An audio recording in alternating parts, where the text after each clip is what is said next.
Hello, Beth. Happy Friday. Hey Adam, how's it going? Good, good, good. Heard you're on vacation next week. Is that right? Where are you heading? I am San Diego. Looking forward to it. Ah, beautiful SoCal. Well, Beth, today we're going to talk about canvas models. And what's your thoughts about canvas models as I'm pulling up my screen? I think they have a lot of utility as kind of visual organizers and a way to create shared context with the team. Um, and what they lack is then what? So Sure. my thoughts on them. Yeah. And so I'm just showing a couple, popular canvas models. You've probably seen these before: business model canvas, value proposition canvas. You said a note to me the other day that said sticky notes, whether they're digital or in paper, have a tendency to get stuck once they're placed in a box, and sort of the sort of now what that we do.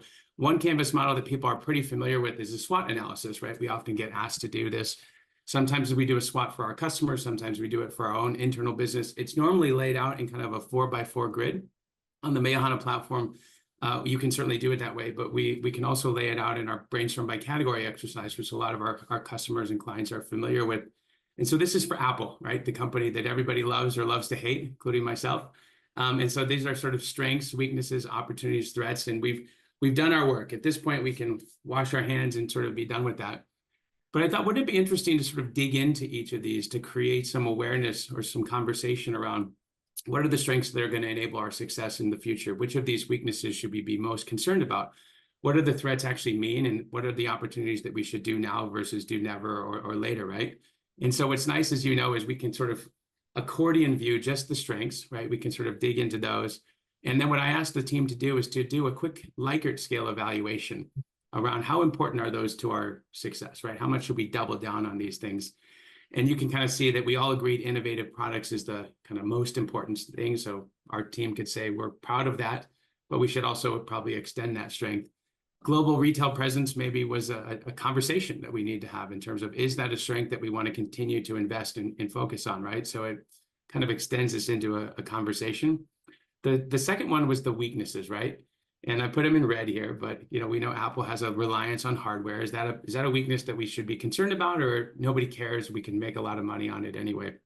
So just a simple dot vote here, where we ask people to think through which ones should we actually be concerned with. And this is just a preference-based rating, so to speak. So I'm aware. But then we got into the more nitty-gritty ones, which are the threats and the opportunities. So with threats, of course, strategy teams and internal teams, everyone's like, the sky is falling. These things are going to, make or break our company.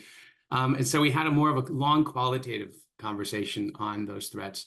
Like, what do these really mean? How should we be considering these? Cybersecurity risks. I remember the days when Apple was not a target for hackers, and now it seems to be the case. Changing consumer preferences. So clicking through these as a facilitator and as a leader was really a nice way for us to have a qualitative discussion on these. And then the last one, of course, is our opportunities, which are, we can do anything. But the problem is we have limited resources of any company. I could argue all of these are important to Apple, but when I put it to the task of the team, we asked them to think about which one should we do now? Like, this is super important because it's going to maximize a strength. It's going to plug a weakness. It's going to, handle one of these threats. Which one would we do soon or do later? And so when we sort of laid that all out, we got some disagreements. We had some conversation where we eventually plotted these things in. I see sustainability initiatives and business and enterprise market. Not that they're not important. It's just a do later, right? From a preference perspective. Anyway, what are your thoughts, Beth, on this approach from a canvas model, sticky notes, relative to kind of a more linear flow? Yeah, I like the way that you just moved beyond that initial organizer into evaluating what does that imply for the business, right? It's easy to get a lot of smart people together in a room and have a deep discussion to identify these things, and it's an important thing to do. And then what's the next step, right? How do you activate those insights from the team? And this Sure. gave you that opportunity to look at each of the categories and think about those implications. I would think an obvious final activity would be some kind of action plan on how do you now Of course. really turn this into something that's going to have an impact on the business. Yeah, and Canvas models, of course, work in sales as well when we build account plans. Right. And I always remembered when you would do your account plan work and then you put it in your CRM, or it was a static document, and then you never look at it again until the next year. So it was a way to get brainstorm and clutters of ideas into some succinct object, and we'd step back and look at it like our SWOT. and we feel quite proud of ourselves, but that didn't really feel like the plan that we would go execute. So yeah, I take your point. An action plan is more of a plan than just a SWOT analysis or an account plan.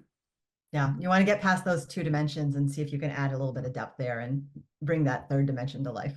Cool. Well, thanks, Beth. The Canvas models are great, and they can be extended with Mayahana platform. So thanks for your participation today. Enjoy your weekend. Enjoy your trip to San Diego. Awesome. Thanks. Talk later.